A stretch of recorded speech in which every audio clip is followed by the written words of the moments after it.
Hi everyone. So today I will be discussing To the Lighthouse by Virginia Woolf. So giving a little context about what kind of person she was, or what kind of writings she was up to. So she was of course a feminist because she has also written A Room of One's Own, and she has also written other novels like Orlando and The Waves, and yeah, of course, To the Lighthouse.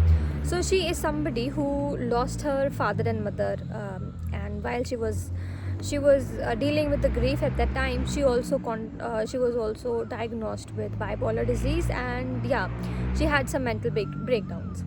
So moving on, to the lighthouse. So the lighthouse is about the main character or the main protagonist. It is Mrs. Ramsay, who is in a true sense the Victorian woman, who is a devoted wife and who is a doting mother of 8 children.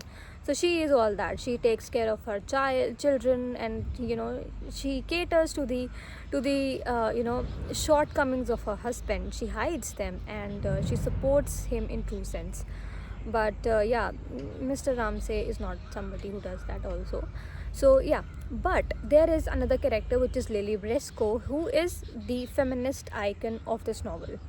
She is a painter, okay, and she is struggling with the anxiety of creating something, more than her inner self or inner doubts. It is about the people around her who are telling her that women cannot paint, women cannot write, or women cannot be artists. So Charles Stanley is that character. So in between all that, in amidst all these things, Lily Briscoe turns out to be a true victorious woman and a warrior who finishes her painting. The plot of this novel is very easy, right? It's very linear. There is no twist and turns and climax, nothing like that. It is very simple novel. There are the Ramsay family and the other people or other characters who are part of the novel, they are planning to go to the lighthouse, and they are talking, okay, the weather is nice, maybe tomorrow we'll go to the lighthouse, and all those things. That is not the main thing of the novel. It is more than the plot. Some novels, or some books, they are more than their plot. They are a masterpiece, not because there's a lot of climax and there's a lot of twists and turns. No, these novels are something that you need to experience yourself, just like a good cinema, good movies. So this is something the same with this novel. And apart from Lily Briscoe, I the one thing that I really admire about the book is that in this novel there is a lot of paradoxes, or there is this uh, paradox about characters. So Lily Briscoe is somebody who does not like Mrs. Ramsay. She's like, okay, this woman is, very submissive, or this and that.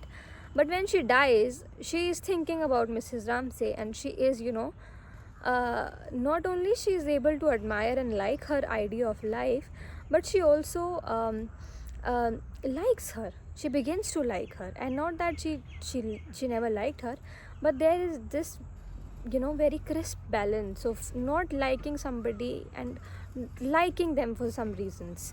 So throughout the novel you see that this one person will say, okay, I don't like, and I don't like his existence, or I don't like that.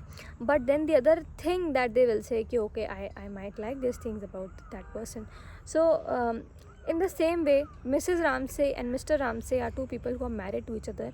They cannot stand each other at times, um, but there's this true and very strong intimacy that you see in a marriage, right? They're just sitting beside each other. They're not speaking anything, but they are listening to each other's silence, and that is, I think, intimacy in true sense. So the portrayal of marriage in this novel is closer to reality, I feel.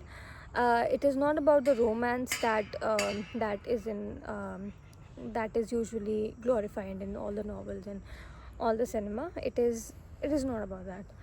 So yeah, this is The Lighthouse by Virginia Woolf. And yeah, so what do you need to when I started reading this book, I hope that I will finish it in a month, and I did. But it was a tough book, and Virginia Woolf, it challenges the reader to keep their mind all the time in the book. Sometimes when we read a book, or we listen to music, or we watching a movie, our mind meanders. That's it, right? That happens. That's very natural. That's human. And given the fact that we are on high on Instagram reels, so yeah, our attention span is spoiled. So Virginia Woolf is somebody who will ask you to, she will demand your attention.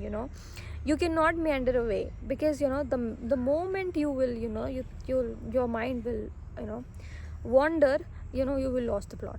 You will not be able to understand things. That is important. And when I read it for the first time, so in the very few first pages, like 10 to 15 pages, when I was reading it, I had to reread things again, and to understand things. And when I understood things, I wanted to read those things again, because they were written so beautifully. This novel is complex, but that is the beauty of this book, because simple things are complicated, and then I think it is a great thing. This is what makes it a classic, I feel, है ना, कि simple things को complicated तरीके से रखना, and still they come out as beautiful things. Oh my god, that is, I think, as somebody who wants to or aspires to write, I would want to do that as well. And what else? Yeah, so when I was reading, and I was reading and I could not understand, so I immediately looked for the reviews of Virginia Woolf's novel To the Lighthouse on YouTube. And there were no analysis, but there were no reviews, but there were tips of reading To the Lighthouse. Ki how should you approach this novel, because yes, it is a difficult novel, and it will demand your attention. So yeah, if you have the time and the patience to read a classic, and this is and a book, but in reward you will get a book that is going to stay with you. I have read Tuesdays with Maury, but I don't see myself going back, or maybe I can. I've read Anxious People by Frederick Bachman, but I would not want to go back and read that book. I like that book, but I did not love that book.